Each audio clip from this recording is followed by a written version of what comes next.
In this movie, I'll introduce you to the options that are available to you in the strokes panel. It will end up converting these hand-drawn numbers at the bottom of the artwork, modeled after Adobe Caslon, by the way, which we're seeing up top, into these thicker, rounded numbers that you see below. So I'll switch back to my base image here. And you get to the stroke options in a couple of ways. First of all, go ahead and select all these numbers by marqueing them with the black arrow tool.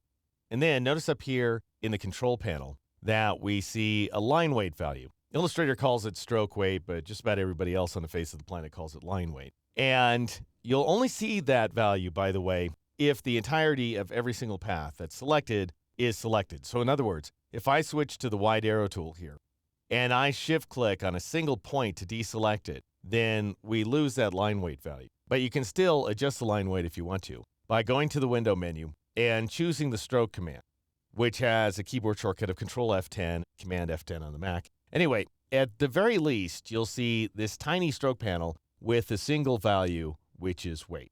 So you can always change the line weight. You just have to know where to look for it. Anyway, if I go back here to this little deselected point and I shift click on it to reselect it, now everybody in the selected paths is selected, and therefore I can see the stroke option up here in the control panel.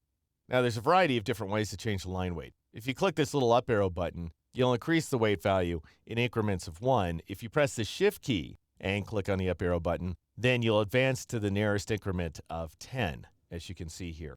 The same goes for the down arrow. It'll reduce in increments of 1, or if you press the shift key and click on it, it'll reduce to the next 10-point increment.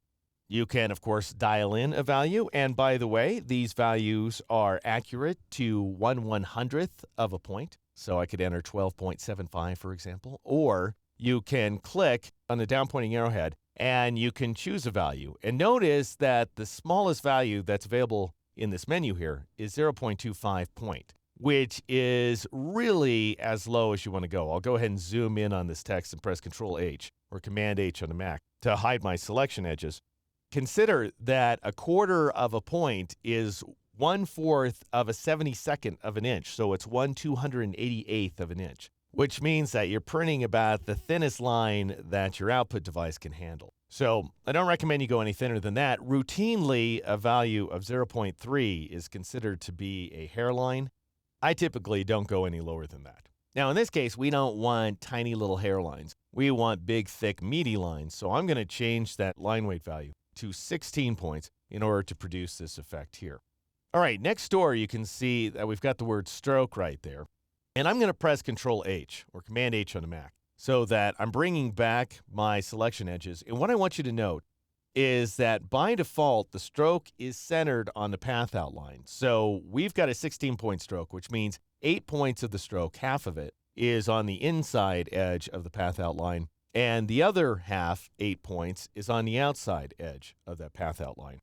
Now, there may be cases where you'd prefer the stroke be entirely inside the path or outside. And if that's the case, then you click on the word stroke, and that'll bring up the entire stroke panel. And by the way, if you have a point deselected and you're not seeing the stroke option up here in the control panel, then you can click this double arrowhead icon in the stroke tab in order to expand the official stroke panel.